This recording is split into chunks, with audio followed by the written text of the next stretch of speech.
Bonjour et bienvenue, je suis Géraldine Massard, sophrologue, massothérapeute et maître Reiki. J'espère que vous allez bien et que vous prenez bien soin de vous et de ceux que vous aimez. Le burn-out s'accompagne d'une fatigue qui se caractérise par son intensité et aussi par son aspect imprévisible.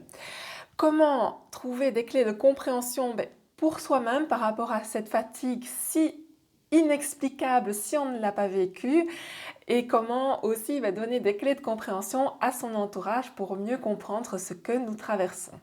Je vous explique tout ça dans cette vidéo. J'ai moi-même traversé un burn-out il y a 3 ans, et même si chaque burn-out est unique et spécifique à la personne qui le traverse, j'espère que mon témoignage vous apportera des clés de compréhension. Ce qu'il faut bien comprendre, c'est que le burn-out, c'est la maladie de l'énergie. Dans le burn-out, on conserve plein d'envies, ce qui est très différent de la dépression où on n'a plus du tout aucune envie. Dans le burn-out, on a encore toutes ces envies, mais on n'a plus du tout l'énergie pour les réaliser. Et comme il n'y a pas de pilule miracle à avaler pour vous redonner cette énergie, c'est important de comprendre ce qui se passe dans le burn-out, ce qui vous fait perdre votre énergie et ce qui pourrait vous en faire gagner. Un des grands signes avant-coureurs d'un burn-out, ce sont les troubles du sommeil.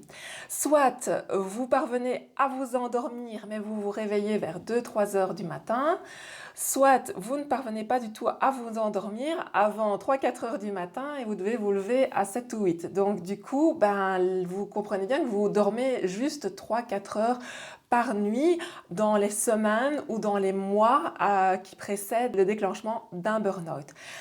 Personnellement, je ne me suis pas du tout rendu compte de ce trouble du sommeil. Ça paraît fou à dire, mais je ne m'en suis pas rendu compte. Le moment où je m'en suis rendu compte, c'est quand j'ai été mise à l'arrêt par mon médecin et que 1 ou 2 nuits plus tard, j'ai pu dormir 7 heures d'affilée. Et là, ça a été vraiment un choc parce que je me suis rendu compte à ce moment-là que ça faisait 6 mois, dans mon cas, que je ne dormais plus que 3-4 heures par nuit. Complètement insuffisant, surtout que je suis une grande dormeuse. Donc ça, les troubles du sommeil, c'est vraiment un gros point qui doit vraiment vous alerter. Une image vaut mieux qu'un long discours. Ce qui illustre pour moi le mieux ces questions de gain et de perte d'énergie dans le burn-out, c'est de prendre l'image, vous savez, dans les vignobles, de ces grands fûts, de ces grands tonneaux en chêne dans lesquels mature le vin. Souvent, sur ces tonneaux, il y a aussi un petit robinet qui permet d'ouvrir et de voir où on est par rapport à la maturation du vin. Eh bien, pour moi, l'énergie vitale pourrait être représentée par le vin contenu dans ces tonneaux. Chaque fois que vous faites une action, comme aller chercher vos enfants à l'école, aller travailler, préparer un repas, faire les courses, ça vous coûte entre guillemets de l'énergie et donc le robinet s'ouvre et laisse partir un petit peu de vin, un petit peu d'énergie. Dans le burn-out, c'est comme si le robinet avait été ouvert, oublié d'être refermé et donc tout le vin est parti, toute l'énergie est partie et votre tonneau est à sec, vous êtes complètement à plat. Donc dans la première phase d'un burn-out qui est caractérisée par cette fatigue si intense, le but ça va vraiment être de refermer le robinet, donc d'en faire le moins possible d'une part et d'autre part de remplir votre tonneau à nouveau et ça va se faire par beaucoup de sommeil. Vous avez des heures et des heures, comme je l'ai expliqué auparavant, de sommeil en retard, donc c'est votre seule prescription dans un premier temps, c'est de dormir. Après ce premier temps de repos bien mérité, nécessaire, qui va durer des semaines, voire plus souvent des mois, il va falloir aussi mettre en place des choses pour l'avenir. Dans le burn-out, vous avez donc ouvert trop ce robinet, le robinet de votre énergie vitale, en le donnant avec beaucoup de générosité aux autres, mais en ne pensant plus que vous en aviez aussi besoin pour vous, pour réaliser ce qui vous tenait à cœur et pour les gens qui vous tiennent à cœur. Donc, il va falloir mettre en place ce qu'on appelle des limites, c'est-à-dire décider à qui, quand et comment vous donnez votre énergie, c'est-à-dire à qui, quand et comment vous ouvrez le robinet de votre énergie vitale. Par exemple, travailler, oui, mais pas avant une certaine heure, en prenant vos heures de table, plus au-delà d'une certaine heure, en prenant des vacances, en prenant vos week-ends, en vous respectant. Aller conduire vos enfants à des activités, oui, mais est-ce qu'ils ont vraiment besoin chacun d'en avoir 3 par semaine? Est-ce qu'une par semaine, ce n'est pas plus raisonnable? Être là pour vos amis, pour vos parents, bien sûr, mais dans un certain cadre, vous ne devez pas être disponible à toute heure du jour et de la nuit. Ça ne va pas tout ça. Donc, il va vraiment falloir remettre un cadre pour ne plus que votre énergie et le robinet de votre énergie soit ouvert à tout va. Vous n'avez pas à vivre dans la survie. Votre vie, elle est là pour être vécue, et vécue avec de la joie et en réalisant les choses qui sont importantes pour vous. Gérer la perte de son énergie vitale, c'est une chose, mais peut-on gagner de l'énergie vitale? Eh bien oui, nous avons déjà vu un moyen qui sont ces temps de sommeil, ces temps de repos, les soirées, les week-ends, les vacances, et puis aussi tous ces temps intermédiaires dans la vie qui sont ce qu'on appelle des me-time, des temps pour soi.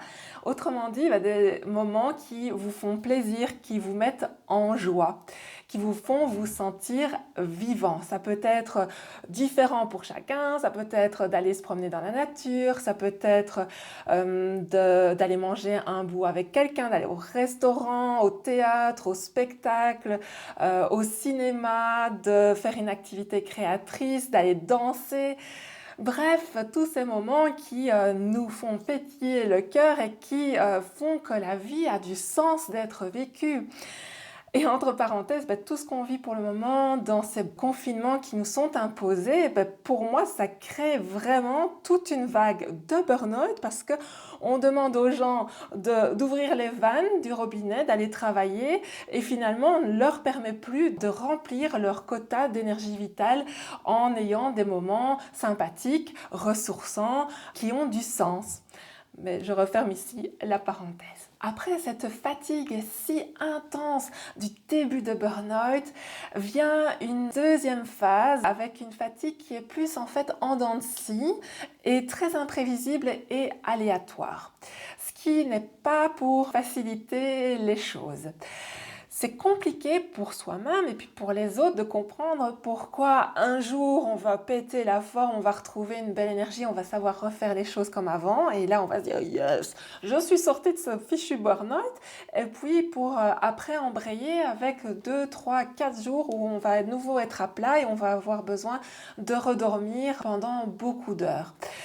Donc c'est compliqué aussi pour garder les rapports sociaux harmonieux parce que des fois je recevais des invitations d'amis pour par exemple une sortie, un repas 15 jours plus tard et je leur disais écoutez, sur le principe moi je suis d'accord puisque dans le burn-out on garde ses envies mais je ne sais pas du tout vous dire si ce jour-là, je vais encore avoir l'énergie pour venir à ce dîner et est-ce que c'est OK pour vous d'entendre que ce jour-là, je vous appellerai peut-être en dernière minute pour vous dire que je suis complètement à plat, que je ne saurais pas prendre le volant, venir participer de façon agréable à une sortie.